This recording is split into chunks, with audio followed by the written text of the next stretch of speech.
поселке Первомайский Сысертского района Свердловской области у большинства жителей татарские корни. Родной язык здесь никогда не забывали, но ансамбль татарской песни появился в Первомайском 5 лет назад. В нашем ансамбле было сначала 3 человека, затем дошло до 5, а на сегодняшний день нас 12 человек.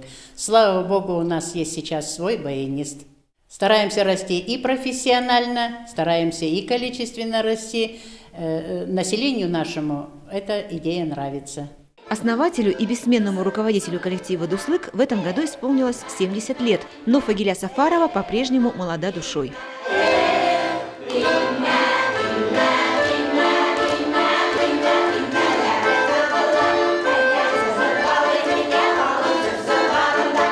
По словам Фагили Ханум, у будущих участников ансамбля было огромное желание говорить и петь на родном языке. С ним они впервые и поднялись на сцену местного дома культуры. А потом стали поступать приглашения от соседних татарских поселков и общин.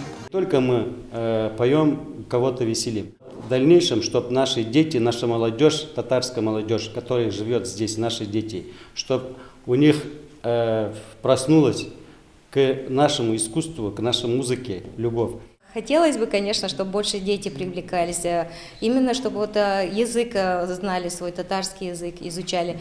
Вот мы сами-то плохо разговариваем, хотелось бы, чтобы вот лучше было.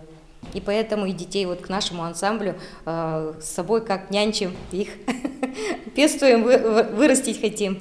Год назад в ансамбле появился профессиональный баянист. С детства на баяне играю, учился в Пермском культпросветучилище. Учился, но не приходилось непосредственно работать в клубах, так аккомпанировать, только очень рад, что существует такой ансамбль, и я как бы аккомпанирую и учу музыкальной грамоте. Сегодня ансамбль «Дуслык» из Сысертского района – дипломант межрегионального фестиваля татарских коллективов, который один раз в 2 года проходит в городе Михайловске Свердловской области. Свой первый юбилей – 5 лет – участники встретили с большими планами и надеждами на будущее. Альфия Габдушева, Слават Киямов, ТНВ, Свердловская область.